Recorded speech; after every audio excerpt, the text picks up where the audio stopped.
So, are you a people pleaser or are you the perfectionist?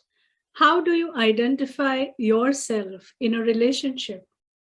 Do you think people pleaser sounds gross and something that you cannot be? And perfectionist sounds perfect and that's the way to be? This is Natasha Fernandes, and I am here with video number 2 of The Power of Being You, of allowing you and helping you to identify who are you in a relationship. So now again, to break your bubble, I want to tell you that being a people pleaser or a perfectionist are two ends of the same spectrum.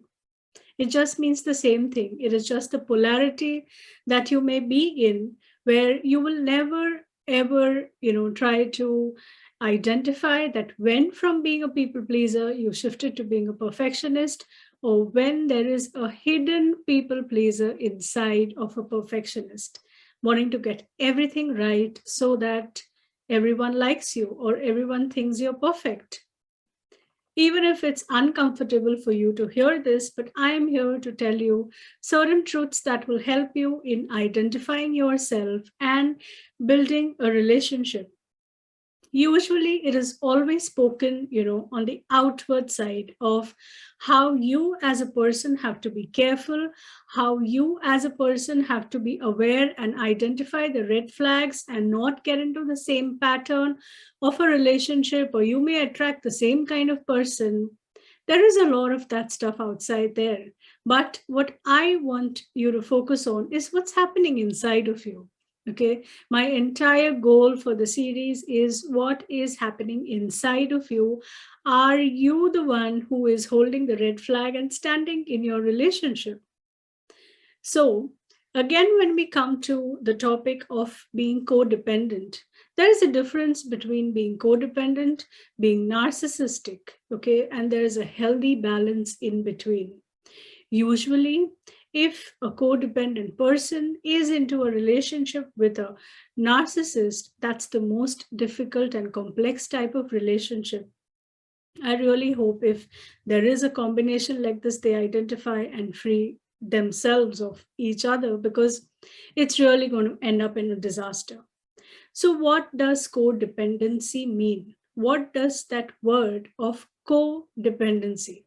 It means that if you are falling into the category of being codependent, simple as I said in the last video, is your need to be needed in a relationship, your constant need to be needed. Because if you are not, that affects your self-worth, it affects your self-esteem, it affects of how you see yourself. It even makes you feel unworthy. So, what are the warning signs of being codependent? Okay, the signs are, for example, in a relationship, you have an instant attraction. You feel intensely attracted to the person, and at the same time, you are also anxious. And this anxiety is the thing I spoke to you about people pleasing and perfectionist, of how do they see you? Do they see you as value? Are you valued in a relationship? Do you feel you're useful or you're being useful in a relationship? What is your role? What is your use? Okay, these are the things that keep going on in your mind all the time. And what does that make you? That will definitely make you insecure about the relationship and about yourself.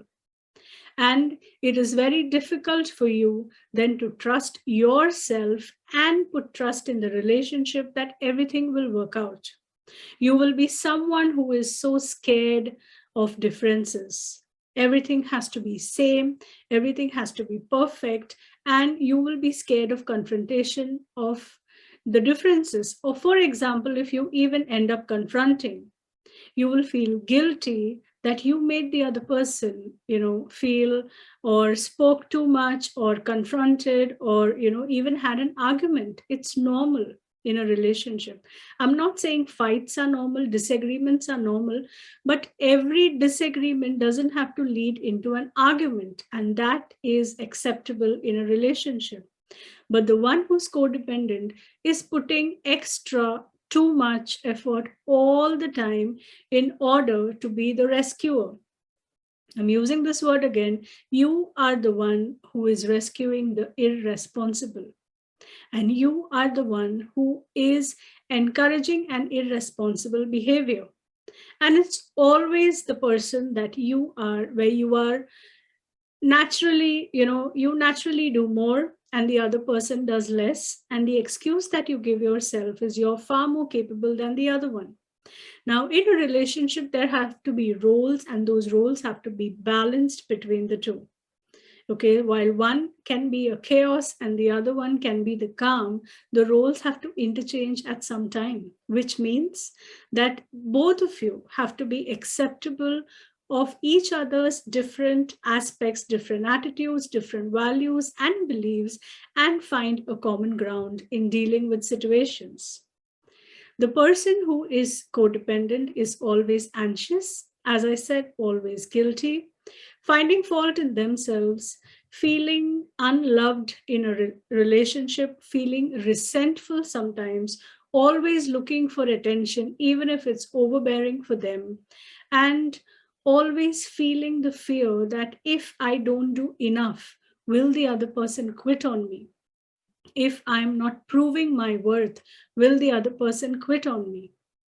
So this constant, clingy feeling of that I have to do, and the constant need of proving puts a lot of pressure on the person who is codependent. And as I spoke in the previous story, it just seems that the one who is irresponsible is actually driving the entire thing and controlling, but it's the other way around. It's the need for the person who is codependent to control the other partner and make it look like an ideal relationship. There is always a need for the utopian ideal to be there, that this is my relationship. There's a lot of fantasy thinking in that of, this is how it is, and romanticizing and moving away from reality. While it's nice to bring in romance in your relationship, it's nice to live your dreams, but at the same time, it's really important for the person to be grounded and then, have their lot of good ideas and implement them in the relationship. So this is just a brief about what a codependency can look like. And mainly, this can lead to burnout. This can lead to intense, anxiety and burnout and feeling the need that there is nobody for me. But actually, the part is what I'm trying to tell you is that you are doing it to yourself if you have identified as this person. It's like being that one important person in everyone's life. How difficult is that? What if you take turns? What if you do the best to your ability? What if you are very knowledgeable and resourceful and you leverage and you delegate between your relationships, within your relationships, at work, everywhere? So, how important it is for you to feel important, how important is for you to receive all the attention and willing to do whatever it takes to receive that attention rather than relaxing into the relationship, rather than relaxing into the possibilities of creating a beautiful relationship which has a lot of love, a lot of calm, a lot of balance. And it's always that you need to look at yourself first before looking at what's wrong in the other person, learning to accept the differences. In the future videos, I will be speaking more about techniques of how to identify yourself from the most complex situations and how to implement ways to draw boundaries. First, drawing healthy boundaries, knowing when to delegate and how to delegate, knowing when to step in and knowing when to step out, and getting yourself free from the need to be needed, and rather putting you in a place where you acknowledge yourself and be acknowledged for the person you are. Help Talks are daily health-related talks held at Health Education Library for People, Mumbai, India. For more information, visit www.healthlibrary.com. Subscribe to Help Talks channel. Be better informed about your health.